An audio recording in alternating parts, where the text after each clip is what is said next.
All right. So challenge is going well for everybody. Sounds like you guys are trying out new classes and getting into the gym. This is probably one of my favorite challenges because we have Swolemate to do it with, which having accountability and having a workout buddy is always a positive thing. Research shows that when you either tell somebody about what you're doing or you have a partner in something, that you usually end up following through, getting better results. So it's great to have other people in this challenge with us. So tonight, since we have the challenge under us, so a week down now, most of you should have already, let me mute this person, sorry. Most of you should have done your body composition scan. So tonight I thought that I would just kind of go over the results for when you get your body composition scan and kind of like digesting, like, what do all these numbers mean? What should you even be looking at? Nice background, Ben, that's awesome. And then kind of what to do with that information and how does that translate into what should you be eating for whatever goal you're trying to achieve. So when you have the body composition scan, the first thing is I just want to talk about there's numerous different ways to kind of measure and assess your body composition. Most of us probably have a bathroom scale or have stepped on a scale at some time in our life, either at home, at the gym, at the doctor's office. So your total body weight only is telling you basically your resistance against gravity. It's not really giving you much more information than just your total body mass. And so the benefit and the cool thing about having the body composition scanner that we get at the gym is that it tells us the composition of our weight. So it's not just the total number in its entirety, but it actually gives us more information. What is our total body weight broken down into? Most of our weight is most of our body is made up of water, so that's going to comprise a lot of the weight. Then of course we have our skeleton, our organs, and then probably the tissue that everybody in the gym cares the most about is going to be our lean tissue or our muscle tissue, and then our fat tissue. And I always like to remind people that we have body fat. Everybody has body fat. We have fat. We are not fat, and fat is not a feeling. I hear a lot of people say a lot of times, like, I feel fat or I'm fat. And it's like, well, no, like, you have fat and I have fat and everybody has fat, but fat's not a feeling, and you don't, separate yourself from that. It's just body tissue. Everybody has it. So when you have your body composition scan, you can see the breakdown of what your weight is made of. And that's probably the first place that everybody looks is your total body weight. And then you want to see what percentage of your body weight is fat tissue.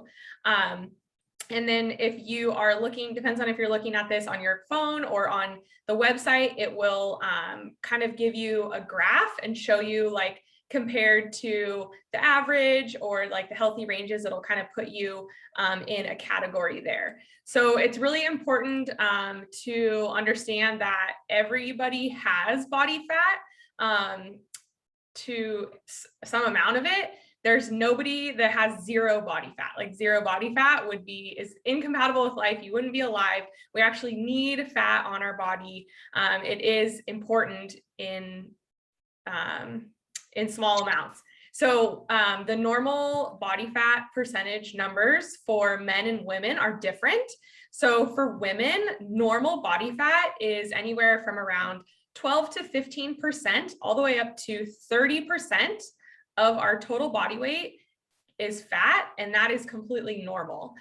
For men, it's a little bit lower. And if you think about this, it's, you can kind of just know by how men and women's bodies look, is that naturally men have less fat on their bodies. So the normal range for men is a little bit lower, around maybe like 8 to 10%, and then up to also 25%.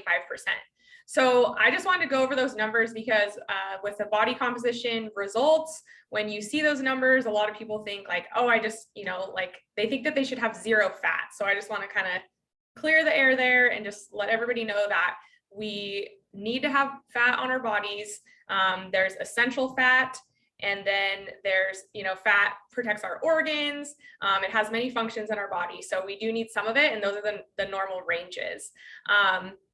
And then I think what more people should care about is our muscle tissue and our lean body mass. And I think it's really cool that our body composition scanner gives us the results for that as well, for the lean body mass. And so I would pay careful attention to that. And we want to maintain and build muscle like throughout this challenge. And that's, what you're doing when you go to the gym, when Dan and Hannibal and the trainers tell you to like lift heavy, it's because that is a stimulus that your body needs to build and maintain muscle tissue, which is, you guys have probably heard this before, more metabolically active. So muscle tissue requires a lot of energy just to be. And so your body just at rest will burn more calories the more muscle you have. So that's one desirable reason that you want to build and maintain muscle. Another reason obviously is just for like physical functionality, being able to go about your life and do all the things that you want to do.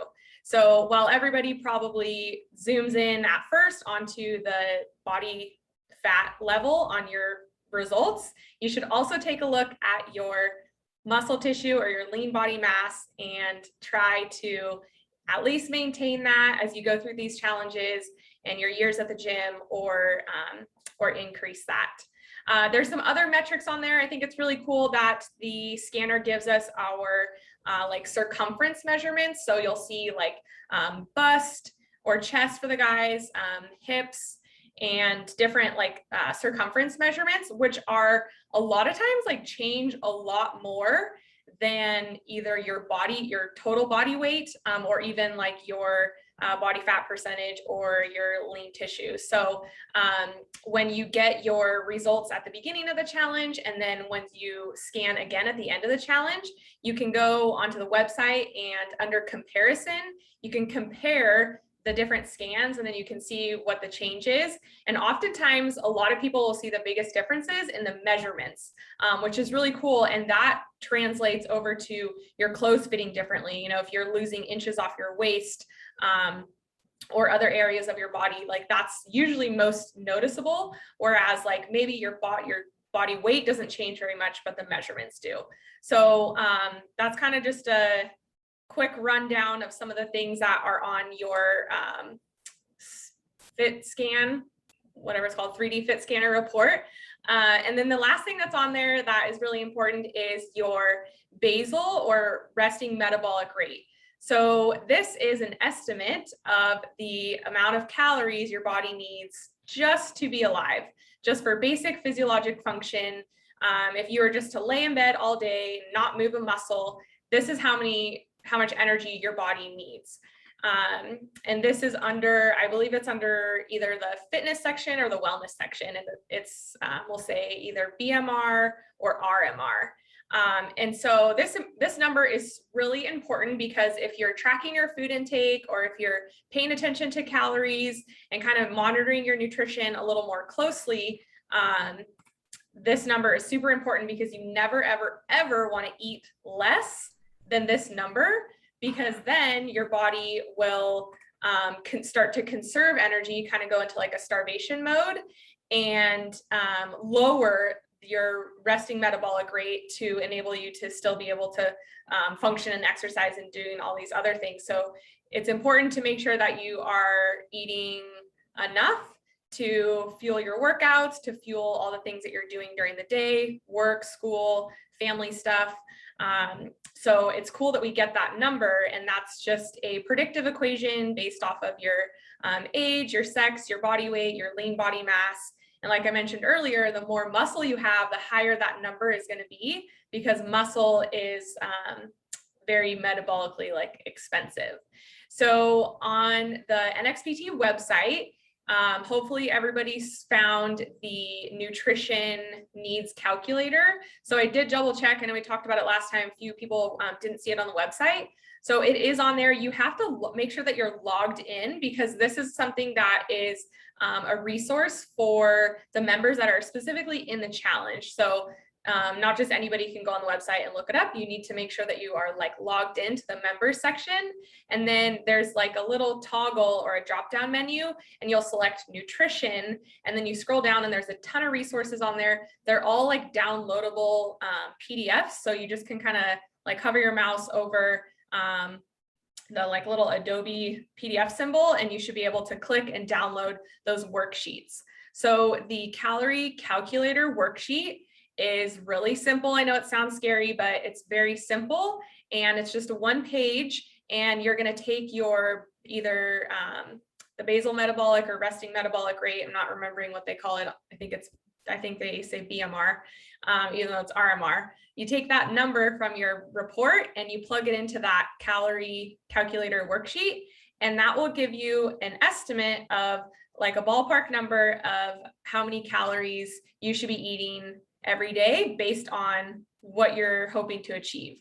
So if you're looking to put on muscle, you want to gain some weight, or if you just want to maintain your weight, or if you want to lose weight, that will help you to kind of find a calorie range. And then from there, you can track your food either in MyFitnessPal or any of those apps, Lose It, and just kind of have a general idea, bring awareness to how much you're eating, and that can kind of help you and guide you there.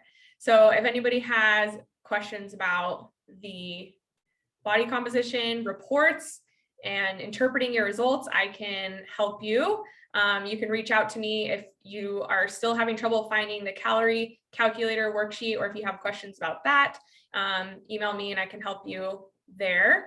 And then the next thing I was going to talk about is, before I let you guys ask your questions, and please, if you have questions, you can start typing them in now, or you can unmute yourself and kind of chime in.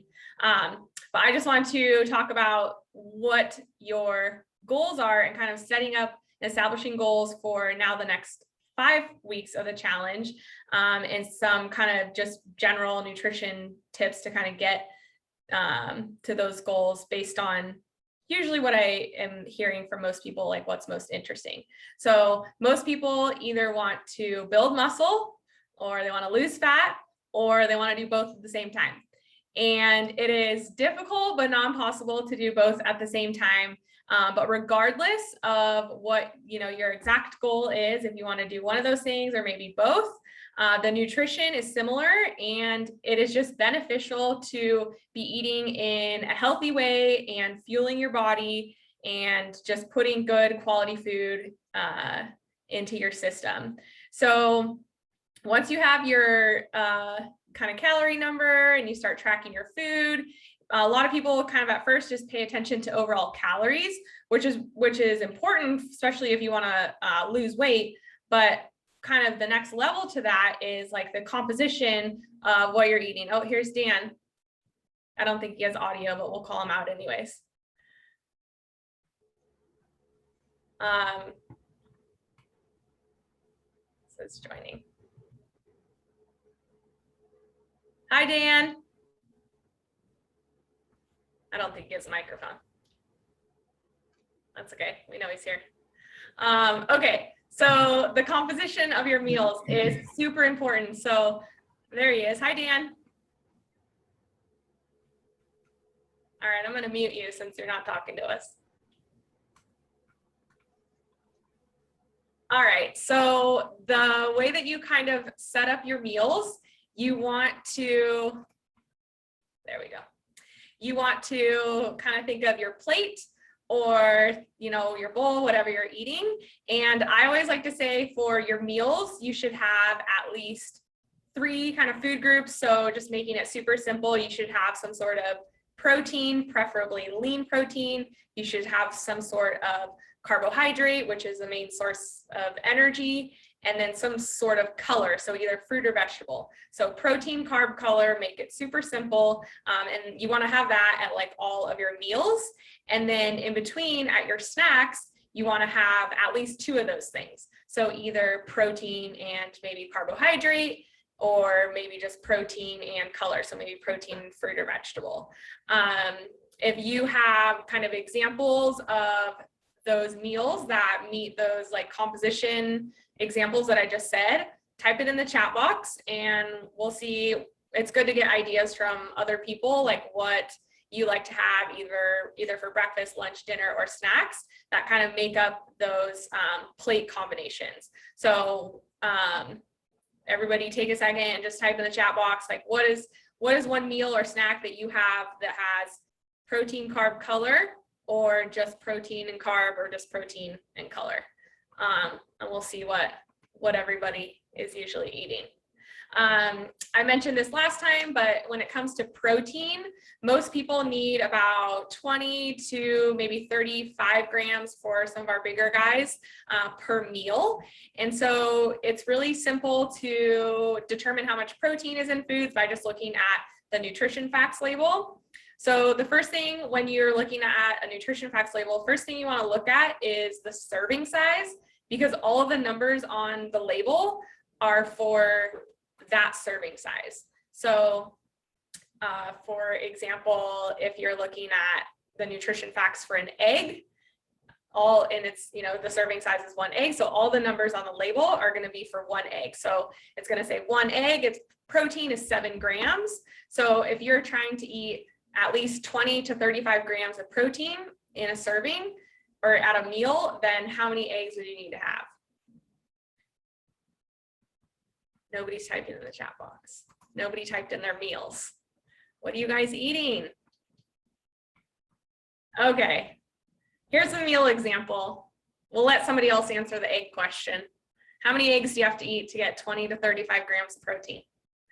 Okay, so Ben's example is oatmeal, mixed berries, banana, mixed nuts, Dan's killer bread, and egg whites for breakfast. Okay, sounds like an awesome breakfast. And it definitely covers all of those food groups that I mentioned. So we have egg whites for the protein. We have egg whites. There's also protein in the Dave's. It's actually Dave's killer bread, but I really like that you said Dan's killer bread. I think Dan likes that too. So there's actually protein in the Dave's killer bread as well. And there's also protein in the nuts. So good amount of protein there. You can put the portion sizes, but I know that you're probably eating enough of that. And then the oatmeal and the bread, of course, is our carbohydrate or our energy. And then the fruit is the color. So that's a good example of a meal that has protein, carbohydrate, and color. All right, anybody know how, if 1 egg has 7 grams of protein, how many eggs do you have to eat to get at least 20 grams of protein? Type it in the chat box. Okay, so avocado and tortilla chips. So what 2 food groups is that? It's a follow-up question.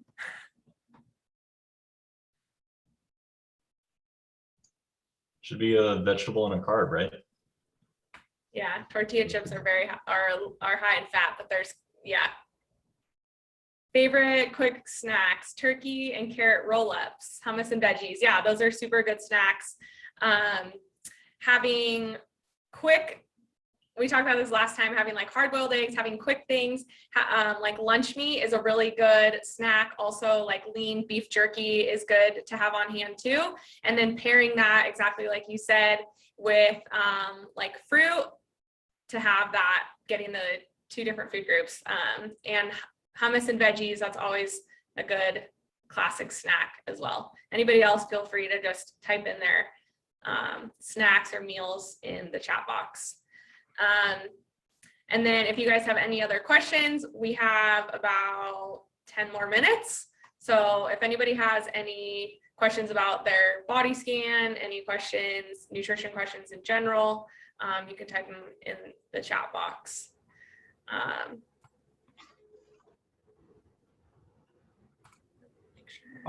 Andrea. Yeah.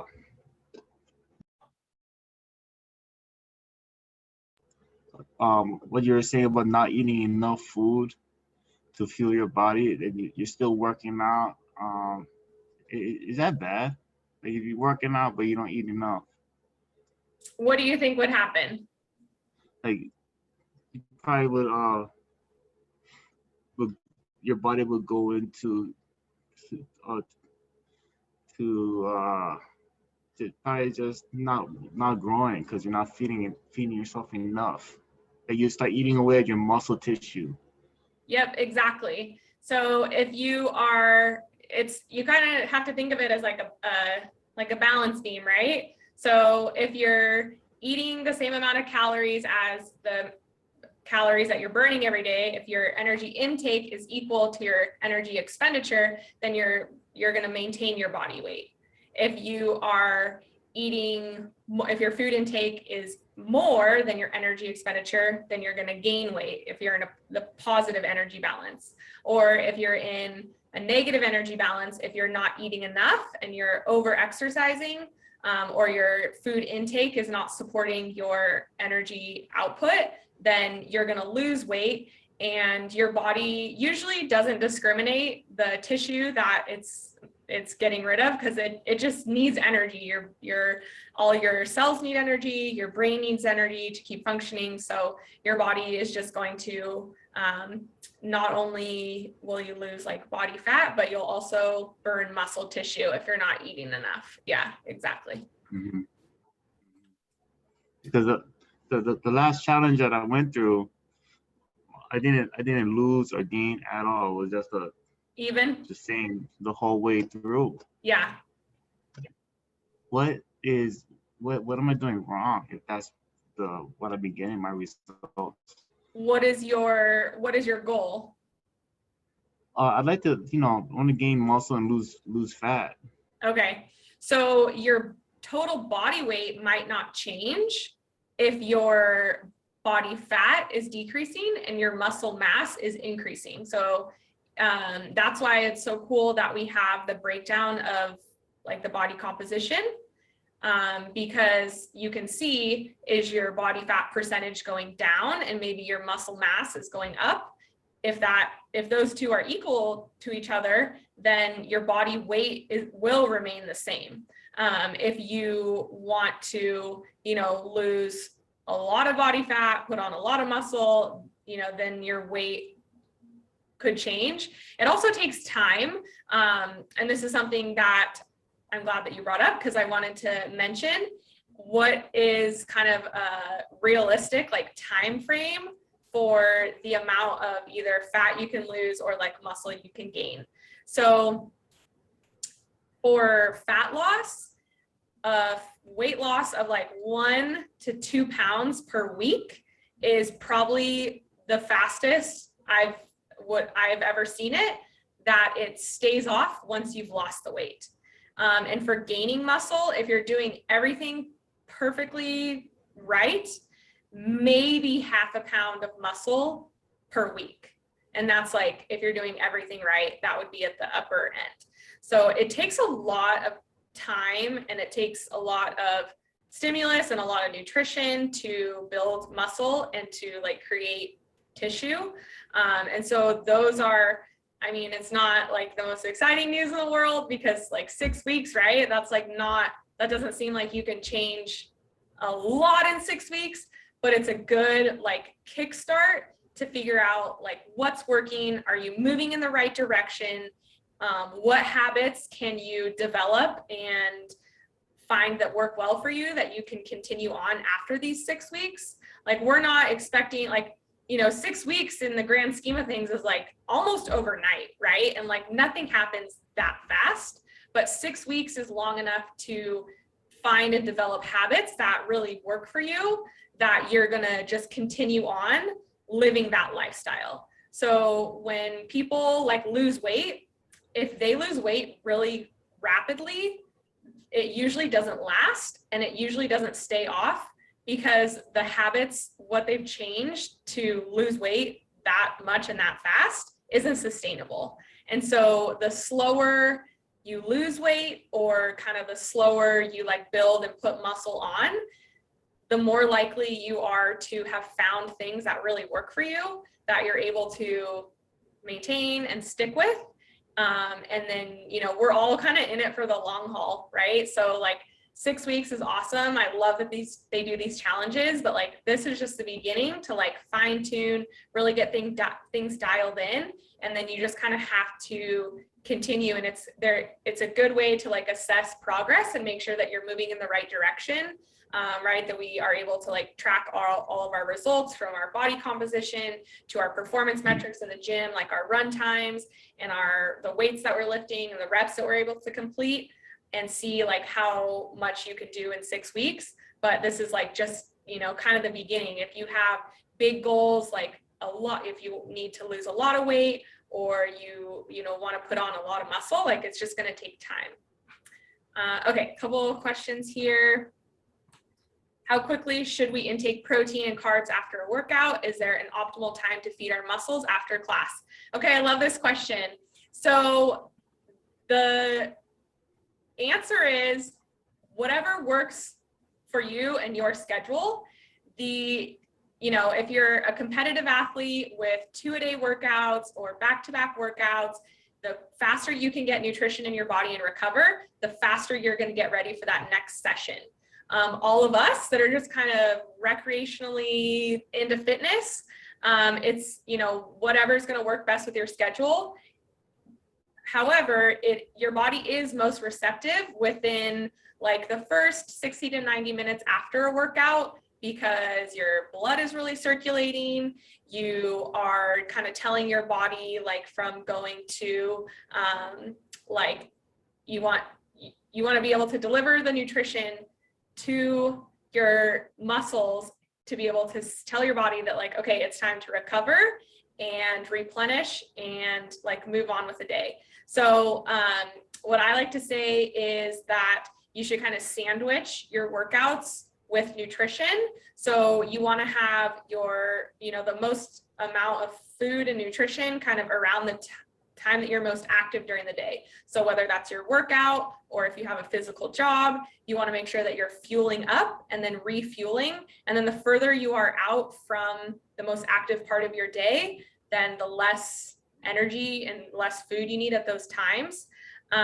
However, with that said, like, the recovery process doesn't stop once it's been 1 hour after a workout. Like, the recovery process is ongoing. So getting in something, I think, within the first hour is just smart, reasonable, and we know that your body is receptive to that nutrition at that time. However, just continue on with your like regular meal schedule and not skipping meals, because that recovery process is ongoing. If you have like a really hard workout and you have like a serious, you know, like strength stimulus or something, your body is still kind of recovering, repairing, building, working for, you know, numerous hours and possibly even days after that. So right after is probably most convenient, but if you are stuck in traffic on the way home from the gym, it's not the end of the world. Okay, and the calorie calculator worksheet. So you have to make sure that you're signed in on the NXPT website, and you're going to sign in, and then there's a drop-down menu on the right-hand side. It's like once you sign in, your name or your picture will be there, and then like right under that, there's a drop-down menu, and you will see nutrition, and so you'll click the nutrition tab, and then under nutrition, you just scroll down, and there's a ton of PDF. You just have to click on them. Let me see if I can share my screen and show everybody how to do that. Okay, I'm already on the website. Let's see.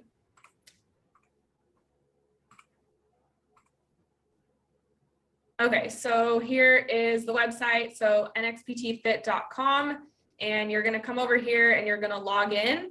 I'm already logged in because it's showing my little picture. And then you're gonna come down here to nutrition, click on nutrition.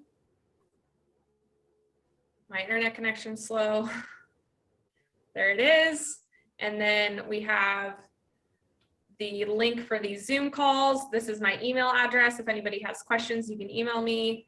And then here are all of these little Adobe symbols, are all PDFs that you can click on and download.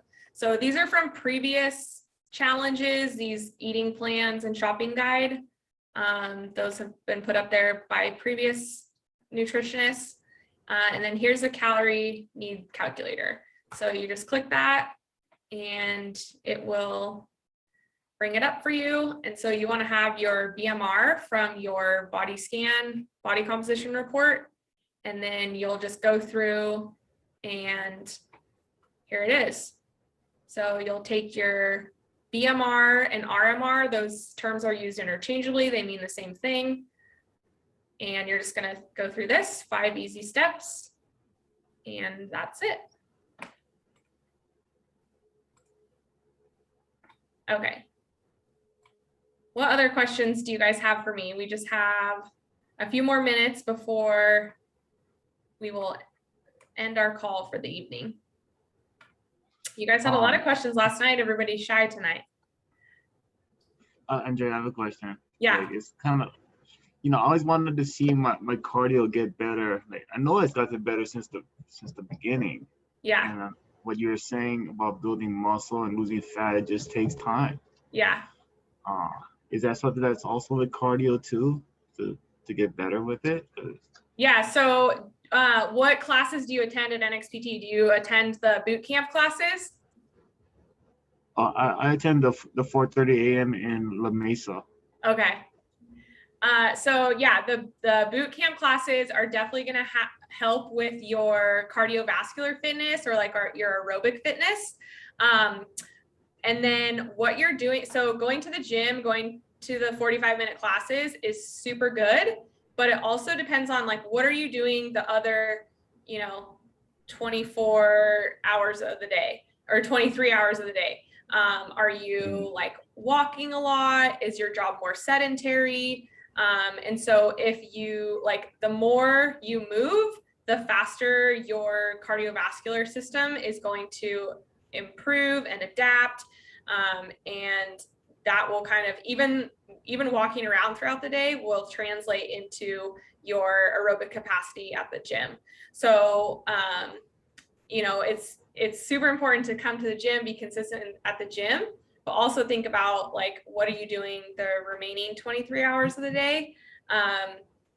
And is there anything that you can add? Like if you have either your phone or your watch that like tracks your steps, like, are you getting 10,000 steps a day? If you're not, can you go on like walks after your meals? Can you, run a couple hot laps after the workout? You can also just, if you have a basic heart rate monitor, a lot of watches come with that, like built in. They now have monitor your heart rate just on your wrist, on your watch. And there's, different things that you can do to improve your cardiovascular fitness by kind of doing some targeted like heart rate work and workouts, and kind of paying attention to what your heart rate is doing during the workouts. So it kind of depends on like what tools you have and just kind of what like your overall day is looking like. If you don't have the heart rate tracker or heart rate monitor, that's totally fine. You can also just use some subjective measure that's called your rating of perceived exertion. So at any time during a workout or during a run, or even like when you're walking, think of a scale of between 6 and 20, with 6 being you're not putting out any effort, nothing's hard, to 20 being that's really hard exercise, you can barely breathe, you won't be able to sustain it for more than, a few seconds. And think of like, how hard are you working on a scale from 6 to 20? How hard is your effort? And kind of make note of that or write that down. Like if you are doing the mile time trial, or if you're doing, 500 calories, or not 500 calories, 500 meters on the rower, like think to yourself, like, okay, on a scale of 6 to 20, how hard is this right now? And then over time you can, or just different workouts, you can kind of check in with yourself. And the reason that the scale is 6 to 20, I know it sounds weird, but if you multiply that number by 10, that's roughly what your heart rate is at that time. And so if you are like, okay, on a scale of 6 to 20, my effort right now is like a 10. then that means that roughly your heart rate is about 100. So even if you don't have like a watch or a heart rate monitor, you can kind of just use that perceived rating of exertion or RPE scale to kind of correlate what your heart rate is. And that's like a pretty good method. Thank you, Andrea. Yeah. All right. What other questions do you guys have for me?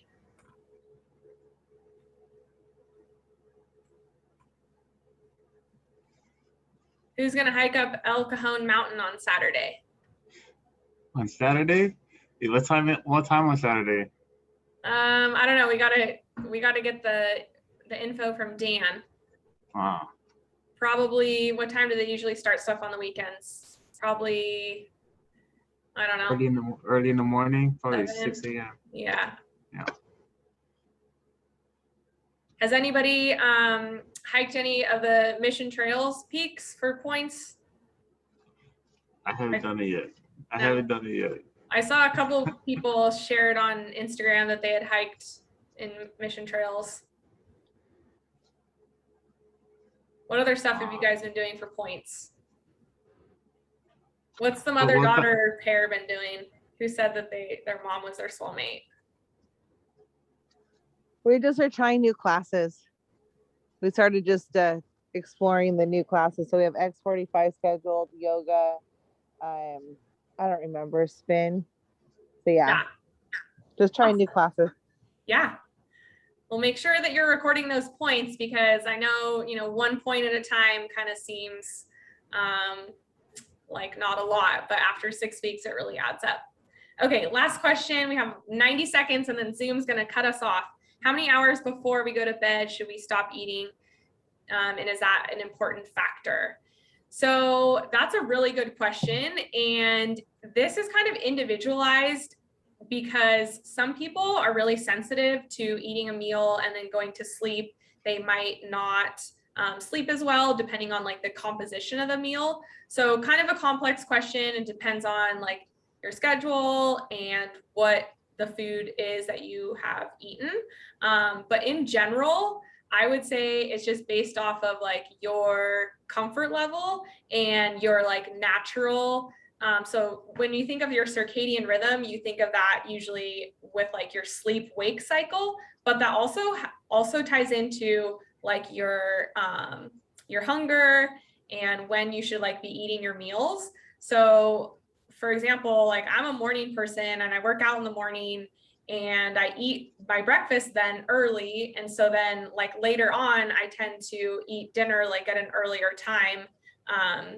And I'm not eating like all day long, right? Because overnight your body has an opportunity to fast. We don't eat 24 hours a day, right? We are naturally fasting overnight. And then in the morning you wake up and you break the fast or you have breakfast. That's why you call it breakfast.